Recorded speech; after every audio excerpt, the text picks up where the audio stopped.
Good morning, good morning, good morning, good morning. We are live again for another edition of Freedom Friday. Another edition of Freedom Friday. Come on in the room. You all know what to do when you come in the room. I need you to like, share, and tag someone here in the room so we can be a part of this engaging conversation for Freedom Friday. So you all know what to do.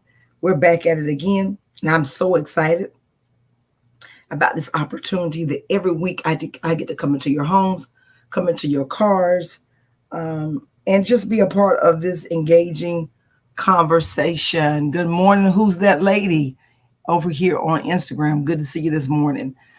So today, good morning, Pastor Moffitt.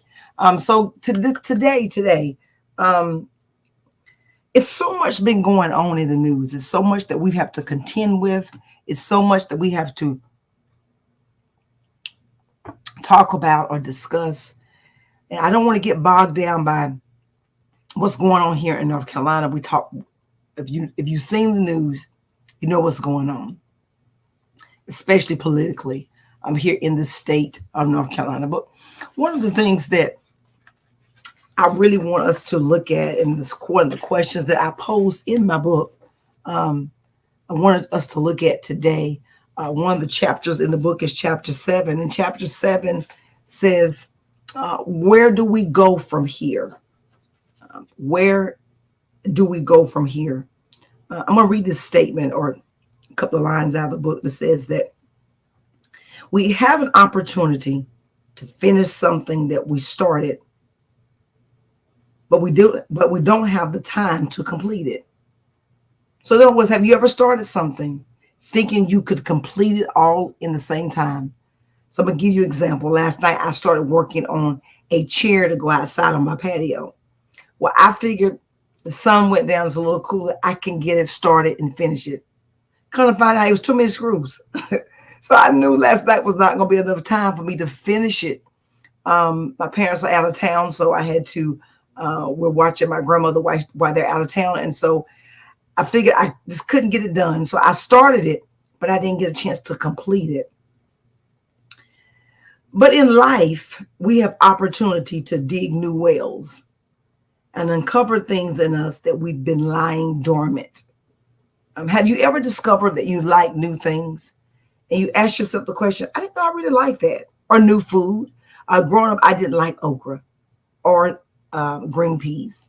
I didn't like neither one of those. We ate them because my parents had a garden, my grandparents had a garden, and we had to eat it. So one of my worst experiences of sitting at the table about 4 hours were over some green peas. I didn't like green peas. But nevertheless, as I got older, I now love fried okra and I love 7-layer salad with green peas. So I discovered over time, I like that. I didn't like the taste of the texture growing up, but I discovered I like something new. In the book of Amos, the prophet shares with us a decree, Amos 9:13 through 15. I'm going to read it from the Message Bible. And it says, it won't be long now. It won't be long now. God's decree. Things are going to happen so fast, your head will swim. One thing fast on the heels of the other. You won't be able to keep up. Everything will be happening at once. Everywhere you look, blessings. I'll make everything right again for my people, Israel. They'll rebuild the ruined cities. They'll plant gardens and eat the fresh vegetables. And I'll plant them on their own land. And they'll never again be uprooted from the land I've given them. Live your best life now. Don't wait until tomorrow. It's not promised. Build your best church now. This is what Amos is telling us. Build your best leaders now. Build the best relationships now. So we're asking, where do we go from here? Right now is the time to do whatever you feel that you've been called to do. The Lord is waiting on us to rebuild. We're in the best of times, and we're also in the worst of times. The best of times is the time for us now to rebuild politically. We're in a season where we have now on the brink of a new fresh wind of a political climate with a new fresh leader of a woman at the helms where we can rebuild what was ruined. Now, I know there are a lot of men and women who are saying that they're not sure if she's it. So I asked the question, well, what is the it that you're looking for? What is the it factor that you keep saying that she's not possessing or she has not yet given us? May I ask that you now look at your own wall and your own garden and ask yourself the question, what do I need to dig up? What is it that I need to rebuild in my life around me? Sometimes we're wanting for other people to rebuild for us, but right now, you have to build for yourself. We're now in a place that we have to ask ourselves, do we stay here? Do we die here? Or do we go to another place? I want to really encourage us that now we have to ask the pivotal question, where do we go from here? And we have to really challenge our young people, my nephew and his age group at the age of 19, and they don't see the importance of voting. They're asking me and saying to me, Auntie Erica, I'm not sure why I should vote. And I'm baffled, but I'm not baffled because that millennial age, they're at a time that they didn't learn history as we knew it. I was talking to a friend the other day. We had weekly readers. We had Schoolhouse Rock who taught us about the legislative system, the executive system, the electoral college. They were not taught history. So we have to teach them why they should vote, the importance of voting, why they should register. Where do we go from here? We have to educate. We have to talk about that next level, that next responsibility. One of the questions here is, where is Jesus that John the Baptist now is preaching about what is going on? And he sets the stage and he's punishing sinners. We punish people for things sometimes that's not always a sin. Now, I know you're saying, Eric, are you challenging the text? Absolutely. So we preach a gospel that we know sometimes live. We send people to hell over a gospel that we sometimes don't take the time to deconstruct and really give it its credence of teaching people where do we go from here. I often tell people the Bible was very much political. It was very much cutting edge. So if we always preach from the lens of the gospel that Jesus loved all, and he did. But if we never preach the gospel, that is sometimes the word of God could be very questionable on the point of Jesus, especially when he went into the temple and he decided that he was going to overturn the tables because he said, you have now made my house a den of thieves. Don't we need money in the church? Why did you become so angry, God? And you're saying, well, God doesn't become angry. Yeah, God became very angry. In a lot of places in the text, when we see Jesus, especially when you come to Pharaoh and his army, I know you're saying, but they were enslaving people. Enslaving was wrong. But do we not show grace to people? Do we not show mercy? The problem I have with us is that we condemn the things that we sometimes need to embrace. Where do we go from here? I'm still on my question. As a Black community, as a Black church, we're asking the same question. How is it that our Black men and women are dying at the hands of those who have taken an oath to protect and serve? How is it that Black lives is not just a slogan, but it's a statement of faith that our lives matter even while being Black? This is a statement for our political climate. Yes, even in 2025. My statement to the Black church is wake up.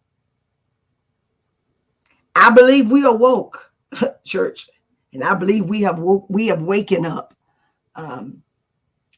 This We are 46 days away from the election. 46 days. We don't have time to play games. We now have to really make sure that we understand that our voting matters. My black vote matters. Your black vote matters. Your black voice matters. Your black presence matters. But you're saying this is all pro-black? I absolutely am telling you that at this point, that we have to understand that blackness is not just a skin color. It's a community. It's a community. One of my favorite hymns is "Hold to God's Unchanging Hand." In one of the stanzas in the hymn, it says, "Time is filled with swift transition. None on earth unmoved can stand. Build your hope on things eternal and hold to God's unchanging hand." So this hymn leads us to the time age question. Where do we go from here? Given all that life has thrown us, the good news that God has given us then and what he has given us now is a place where we can now choose where to go. You see, our forefathers didn't have an opportunity to choose. They were told what to do. They were told where to go. We now have the freedom that they didn't have. So when you say to me, I don't understand, I don't think that my vote matters. People died for the right to vote. The literacy test was very much a test. If they could not read, they couldn't count the amount of jelly beans in a jar. They could not write.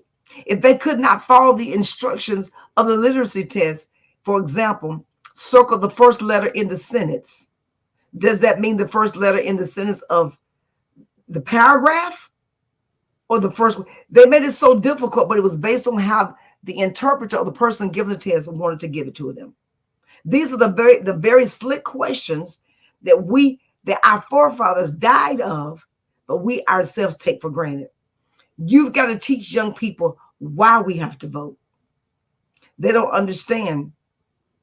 One posed a question to me, well, I'm not even going to live old enough to even get Social Security. I said, but your parents will. Your parents are. They are at retirement age. So do you want your parents' retirement at their stage of their life to be taken away? Public education. Do we understand that public education will be taken away? And what does that mean? That means now the church now has to become the educator. Are we prepared to do these things? We now have to mobilize and think what happens, just what happens if it flips and the orange man gets back in office. What happens? But I believe with my all-knowing and my own being that it won't happen. But it won't happen if we mobilize and vote. If anybody should be speaking loud and crying out, it is black women from the pulpit, from your office, from your sororities, from whatever club organization in black women. I need for you to speak up. We are the second time in history. Shirley Chisholm was the first female, but the second time in history, we now have an opportunity to put a black woman at the highest sitting office in the country. And when I hear a black man say to me, I do not want a black woman tell me what to do. And I ask them the question, did you come from a black woman? Are you married to a black woman? And when they say yes, I said, well, do they tell you what to do? Do you get a honey-do list? Does your mom still call you and ask you to come to her house and do X, Y, Z? So why then do you find it hard for you to have a woman for the first time in history, a black female, run the country with dignity, with poise, with grace? I ask the question, where do we go from here? Black men, I need for you to break the stigma that a woman can't run the country. We've been running the country. If you don't know, we've been doing it. We've been running it. And you say, well, no, we have. Yes, we have. From the White House to your house, we've always been in running. We ran the master house. They didn't run their own house. Come on, let's. And we're gonna be honest. We ran their house. They thought they did, but we really did. History is a point in time that we've got to go all the way back from slavery, and we got to bring it to 2024. Where do we go here? We cannot allow ourselves to go back. I'm telling you all, I can't wake up like I did when Hillary Clinton was running. I went to bed just knowing Hillary won. I cannot wake up and things change. That can't happen to me again. I think for 2 or 3 days I was in a daze. I didn't know what happened. I think I may have blacked out or something. I didn't really understand the importance of what just took place. It wasn't until years later that I realized it was all about the mighty power of the vote. Now, we do know in history that it's really the Electoral College that really elects the president. But we need our vote to matter to see the majority of the vote. We need that to matter. We need to mobilize. So I don't need for you to say, well, it's just a few of them. No. We need to push the vote because numbers matter. Data matters. It's about numbers and it's about money. It's important that we understand that. We can no longer make excuses. I'm not going to read the whole chapter. So if you want to read the whole chapter 7, get the book. DM me, you get the book, and I'll send it to you. But we no longer can sit and actually ask ourselves the question, where do we go from here? And we not ask ourselves the question, where are we now and where do we want to go? Last night, I went and watched the town hall with Oprah and Vice President Kamala Harris. And they had individuals in the audience from different groups, white men for Kamala, Jewish women for Kamala, black men for Kamala. So they went through the room and they had all different ones in the room. And so they had one of the young ladies who was shot at the high school there in Georgia. Her parents were there. And the trauma of her just telling what happened to her was so traumatic that she couldn't get it out, and she could only tell bits and pieces where her mom had to fill in the gap. But I asked myself the question, from now for the rest of her life, she's going to have to live with the fact that the place where she thought she could be safe, in school, now is not a place of safety for her, nor for her parents, nor for the 4 kids, the 2 kids that were killed, the 2 teachers, and the other 9 that were injured. That now is no longer a safe place. So in this election period, gun control is at the helm. Now, do I believe that we should take guns away? I do not. Because I am a gun holder. I don't believe we should take the power away from people. But I do believe there should be a responsibility of you handling a gun. I believe there should be a responsibility of who gets guns. Parents shouldn't buy guns for a 14-year-old with a power with an AK-14. That shouldn't happen. I think there's got to be some regulation, and there's got to be some psychological testing. Are you fit to hold this gun? There's got to be some deeper dive into your back history of, can you hold a gun? Do you have the power to get a concealed weapon permit legally? We saw this week a mogul in the entertainment history, entertainment society, go to jail for a lot of things. Might I add, he think he's going to be protected by the very laws that he thinks because of the money. Might I add, he's a black man. I don't care how much money he has, he's a black man. And the same laws that he thought that he could get away with, I don't care how black he is, how much money he has, he is still a black man. Is going to face a trial.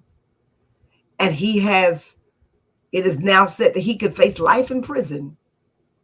And we don't even know all the things that have taken place. We have to understand, in 2024, colorism still matters.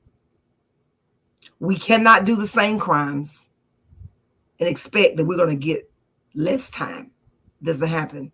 Not here in these United States of America. If we're going to move forward and we're going to fight to the end, we've got to do our part and we've got to push. I'm going to keep using this platform on Freedom Friday to really talk about where do we go from here? Why does it matter? Why should we vote? The importance of the Black community. It is important that we understand, that we know why we have to vote. And never forget the very first time I was able to vote, I was so excited. I was able to vote. I was able to register to vote. I was in college, so I got to vote on campus. And back then, they had the ballots on campus. We didn't have to mail in the ballot. I could still go on campus. I was at UNC Charlotte. I was a freshman, and I was a freshman at UNC Charlotte. And I went on campus in the gym, and I was able to cast my vote. Now the students have to mail in the absentee vote. And in the state of North Carolina right now, absentee voting now is on the line. We may not even be able to use absentee voting in the state of North Carolina. That is something right now they're fighting right now in Raleigh, in our state capital. What does that mean? Those in college, an elderly who cannot get out, if they do absentee voting, it will not count if it does not pass through our legislative floor right now. So North Carolina is a pivotal state.